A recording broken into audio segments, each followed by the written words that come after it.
Chelsea are having one of the most important transfer windows in modern football history that could change the way business is done for the foreseeable future, and I want to talk about it. But first, we need to talk about how the Blues found themselves in this situation and why what they're doing is so interesting. This is the story of how Chelsea are about to revolutionise the beautiful game. 5.5 years ago, Antonio Conte and Chelsea lifted their second title in 3 years and their fourth in 10. They had a squad with a perfect balance of youth and experience, with just 3 players over the age of 30, as well as arguably the most efficient youth academy in the world, churning out an unruly amount of talent every season. The future looked bright, and yet if we fast forward to today, they've won just 2 more trophies of real note since, and 2017 saw the start of their longest dry spell in the first division since the turn of the millennium. And there's a load of reasons as to why this happened, but I just want to focus on a few. So I'll get started with the 2017-18 transfer window. As you'd expect from a prime Abramovich Chelsea, the 2017-18 season saw plenty of incomings and outgoings, with some transfers being ones I want to highlight. The likes of Diego Costa, Nemanja Matic and Nathan Ake were all sold among 17 players who left Stamford Bridge over the course of the campaign, with none being as big as John Terry, who departed the team after 22 years in West London. As you'd expect though, the Blues spent a lot. Rudiger, Bakayoko, Morata, Zappacosta and Drinkwater all joined the English champions in the summer for a combined £185 million. And then, after a disappointing start to the season, saw the club 16 points off the leaders Man City. They spent once again in January, with Ross Barkley, Emerson and Olivier Giroud all being brought to the bridge, leaving their total spend for the season at well over £235 million. And with all this spending, they saw just 2 players live up to their expectations, and ended the season a whopping 30 points off the champions Man City, failing to even qualify for the Champions League, meaning despite winning the FA Cup, Antonio Conte would be sacked as the club looked to change their style of play to a more attacking one. However, this would prove to be absolute chaos, as each transfer window that followed was worse than the last. Replacing the outgoing Italian would be a fellow Italian, Maurizio Sarri, who was backed in a transfer window as well, signing his ex-Napoli midfielder Jorginho, as well as breaking the world record transfer fee for a goalie by bringing in Kepa Arrizabalaga. Sarri's Chelsea would start the season well, topping the league after 5 straight wins to start the campaign, and Eden Hazard enjoying the best spell of his life. But come November, things started to fall apart at Stamford Bridge. Firstly, while I'm already on the topic of Hazard, Chelsea's star man, who was valued at an eye-watering €150 million, had just 18 months left on his Chelsea contract, and Real Madrid was showing clear interest in the Belgian winger. In just a 1-month spell between the 5th of November and December, Chelsea won just 1 league game, as they fell from 2 points off top in second place, down to 10 away in 4th. But each of these misfortunes are nothing compared to rumours which have been going around all year, before being made all but certain in November, that Chelsea would be facing a 2-window transfer ban for breaking UEFA rules around signing youth players. This meant that going into the January transfer window, Chelsea knew it would potentially be their last chance to sign any players until 2021, and so brought in Christian Pulisic as a replacement for Hazard, as the club didn't want to risk being in a situation of losing him this summer with nobody to cover his role. It would also be at this point where Chelsea would see their worst run of form of the season, losing 3 from 4 in the league, as well as being knocked out of the FA Cup and a now infamous Carabao Cup final loss to Man City, in which record-breaking goalie Kepa refused to be subbed off after receiving a knock before conceding 4 penalties and losing the final. It is by this point where it had become clear that Sarri would be gone at the end of the season, despite going on to finish 3rd and winning the Europa League, as well as the fact that the transfer ban would be going into place. Of course, Frank Lampard would take over in the summer,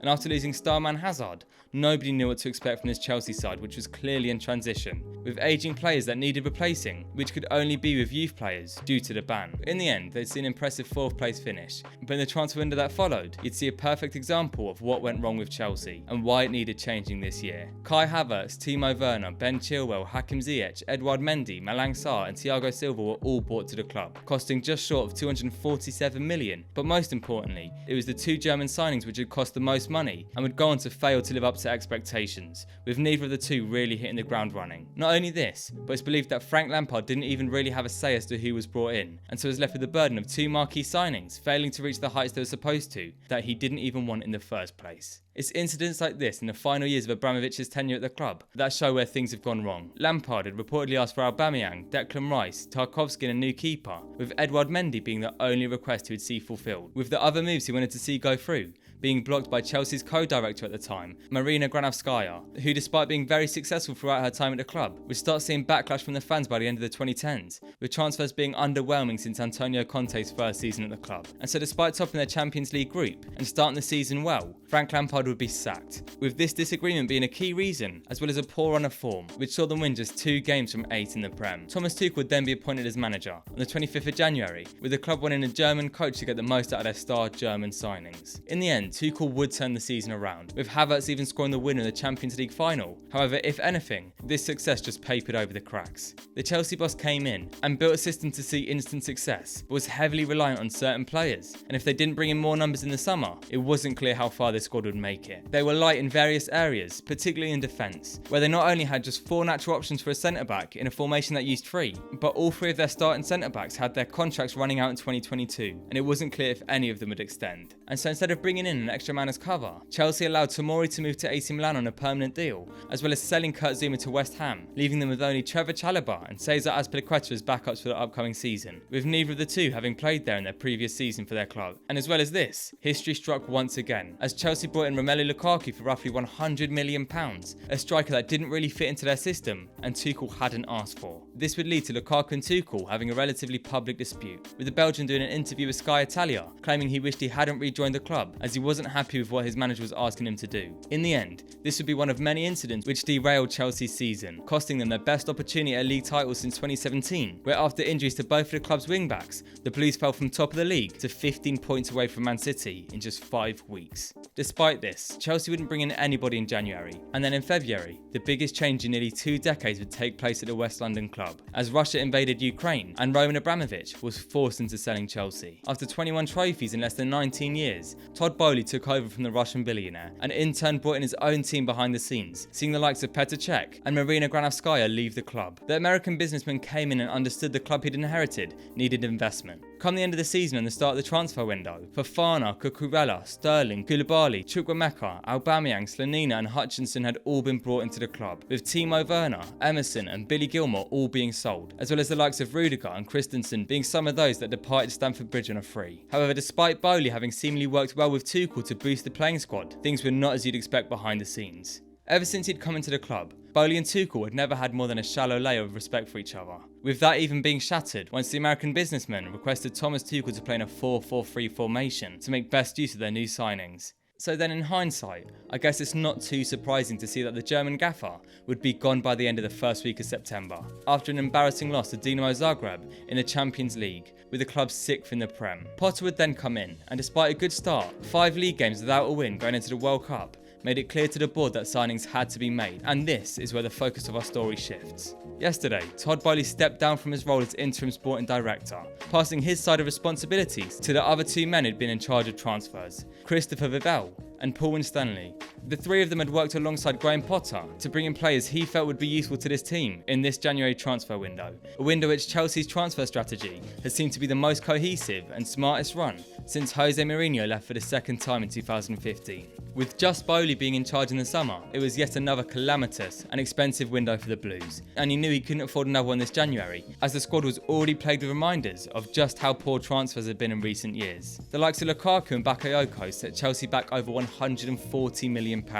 and yet both of them are out on loan in Serie A. Werner was sold back to Leipzig for half the price Chelsea had bought him for 2 years previously. Kepa barely played a game for 2 seasons after a number of high-profile errors. Havertz and Pulisic haven't lived up to expectations, and Batshuayi, Drinkwater and Morata were all bought in and sent out on various loan spells away from the club. The number of poor transfers has been quite frankly ridiculous at Stamford Bridge. And to put it simply, over the years Chelsea have spent a lot of money and haven't really seen anything in return from their signings, which is something I think we may be about to see change. I'll play my earlier TikTok explaining one thing that Chelsea are doing, which is particularly smart, and is a good sign of things to come for their fans. Todd Boehly might be the smartest man in football. FFP rules will be much harsher by 2025, meaning it's smarter for Chelsea to squeeze through as many big money transfers on young players with huge potential as they can now, before these new rulings come into place, preventing them from spending as much in the future. And also, as you can see this January, Chelsea have brought in Badiashile, Datro Fofana and Andre Santos, who are all 21 and under, and as well as this, they are most notably linked to 2 players at the moment, João Felix and of course Enzo Fernandez. The latter of which being an example of where Chelsea's smart transfer strategy has reached a new level, even becoming immoral. Now recently I saw this video from a YouTuber called Friago, I'm sure a lot of you will know, who summarised Chelsea's situation with the midfielder very well, so check it out if you're interested. But since then, even more has come out that I need to cover. Since the conclusion of the World Cup, Chelsea showed clear interest in Benfica's Argentine midfielder and was set to meet his €120 million release clause. However, it turns out this was all just to get in the midfielder's head. He is now refusing to train for Benfica, demanding a move to the Prem. And so now that Fernandes is unsettled in Portugal, Chelsea are refusing to pay this release clause and are instead trying to negotiate a cheaper cash plus players deal, as they know eventually Benfica will have to accept, given Fernandes will just become a depreciating asset. And on top of this, relations have just got even worse with the two clubs, as in the last couple of days, Chelsea sent across their first official bid, which Benfica rejected, and have come out describing said offer as disrespectful. It's too early to say exactly what's going to happen with this Enzo Fernandes deal, but what I can say is that it's another example of Chelsea's new transfer strategy, which is set to take the world by storm. And at the start of the video, when I said Chelsea are about to revolutionise world football, I don't think I was exaggerating. With transfers having been all about splashing the cash to sign the best players since the 90s, Chelsea have shown a few examples this window that they're willing to do things differently and start what may become a cold war of football transfers, in which they exploit various mental battles in order to buy their players. So with the club having a squad that needs significant investment, after years of failure which I mentioned earlier, expect the Blues to pull out even more tricks like this again and again and again over the next few years as they look to conquer world football once again. After a few years of players and agents starting to gain control of the footballing transfer scene, Chelsea may have just taken the first steps in bringing power back to the biggest clubs in the world. Thanks for watching, I hope you enjoyed. I do understand there was a lot of setting the scene and not much talking about who Chelsea are signing in this transfer window, but I just feel like everybody is covering these rumours, so I wanted to do something a little bit different, so I hope you found it entertaining regardless. Please like and subscribe if you're new, and comment if you want me to clarify anything else about Chelsea's transfer window. And most importantly, enjoy your day.